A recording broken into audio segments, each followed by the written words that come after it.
Today we will unlock the book, The Art of Loving. Since the dawn of humanity, we have debated the true nature of love.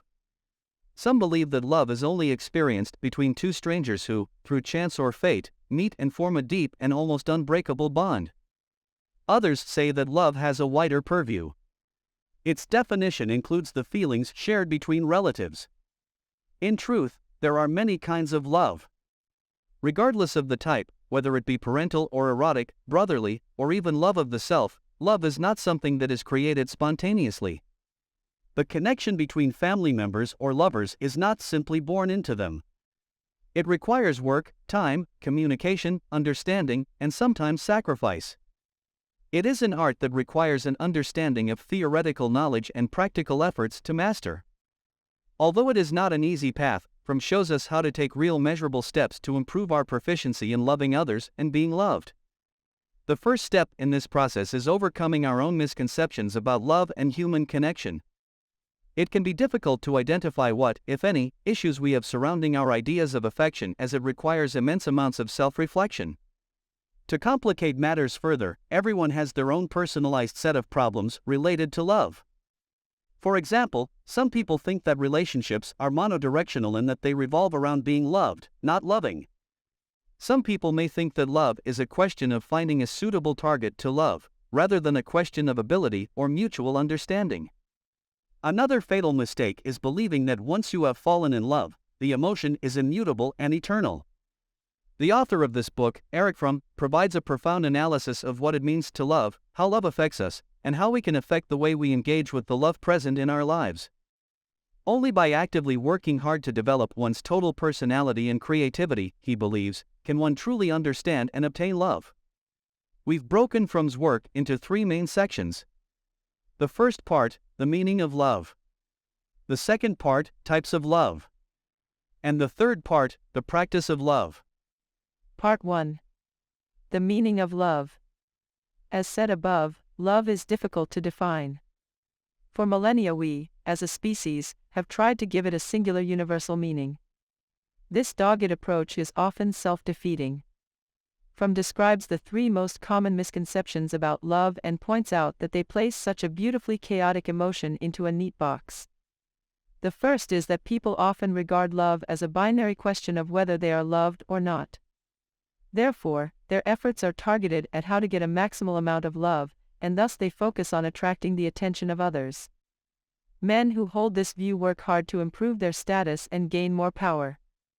Their female ideological counterparts, however, tend to be keen to go shopping, dress themselves up, and even go for plastic surgery.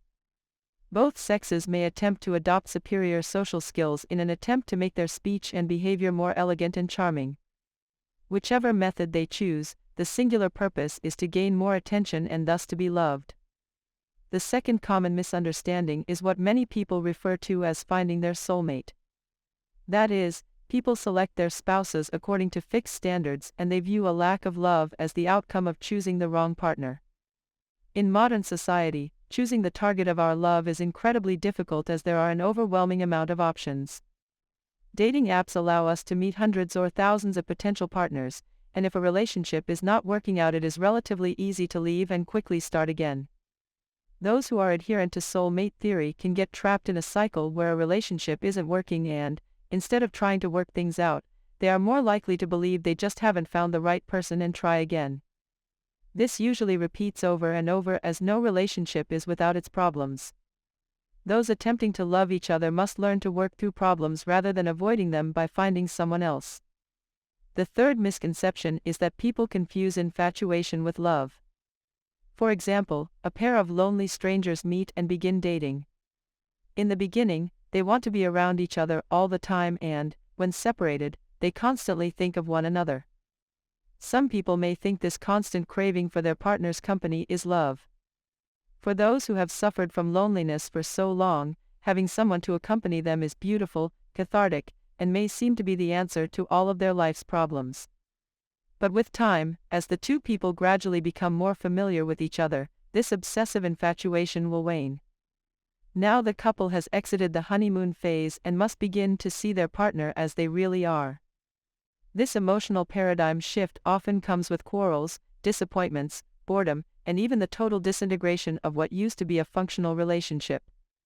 The important takeaway here is that it is normal to experience infatuation, the crazy rush of attraction that occurs in any new relationship. However, it is more important to recognize this for what it is, and that real love building will occur after this emotional storm has blown itself out. If you find yourself following any of these 3 strategies to find lasting love, you will inevitably find yourself disappointed. So what is the secret to long-lasting, stable love? Fromm points out love is an art and it requires knowledge and effort. In other words, love is not something simply attracted via social manipulation, discovered along with the right person, or fueled by spontaneous and obsessive emotions. It is more of a skill or ability obtained through active learning and practice. Only after self-reflection, repetition, and dedication to understanding love can we build a long-lasting form of it. It's like music, calligraphy, or dancing. If we don't put in the effort to learn, it is impossible to play a piece of music, write beautiful calligraphy, or salsa without stepping on our partner's toes. This may seem like a lot of work and, to be honest, it can be, but once you have developed the ability to love and be loved in a healthy way, this skill will stay with you for the rest of your life. One incentive for engaging in the practice of healthy love is that it is the most effective way to overcome loneliness. Humans are social creatures and have an innate need to overcome loneliness. However, without knowing how to effectively love and be loved, we often slip into less beneficial habits. A common method to avoid engaging with our sense of loneliness is to adopt harmful coping strategies such as hypersexuality, drug use, and placing ourselves in danger. When someone is extremely excited, their brains are overwhelmed with stimulation, forcing them to focus on the moment they are in. This state temporarily removes thoughts of loneliness, but after the avoidance activity is over, negative emotions will return, and they have to indulge again to escape from the miserable trap of loneliness. Eventually, frequent repetitions become a habit of addiction.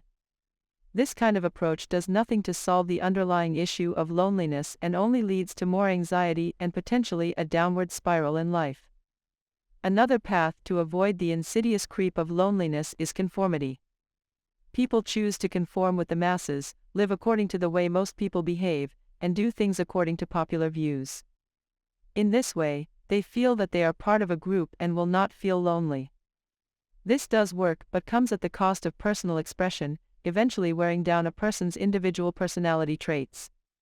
Once someone deviates from the norm, they will be rejected by the herd, leaving themselves in a position of isolation, and loneliness will resurface. The opposite of this approach is that of creative activity.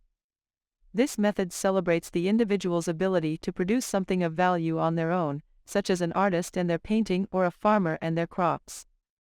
However, in the modern age, there are few opportunities for creative work. Today, most jobs are pre-programmed and rather mindless.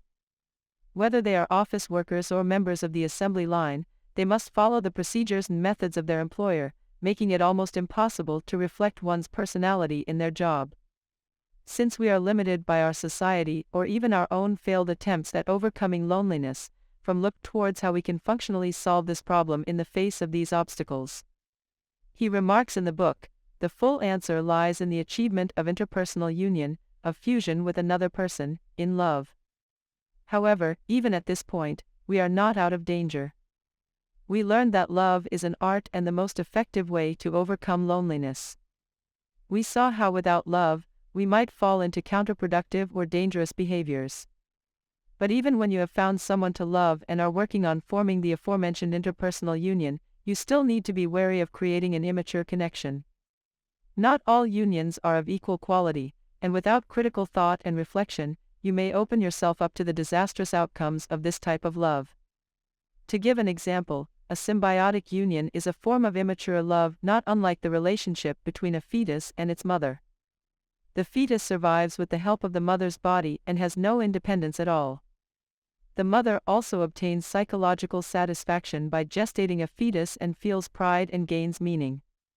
They are two individuals but exist as one inseparable entity. Fromm posits that in love, it is the loss of individuality that causes a breakdown in functional love.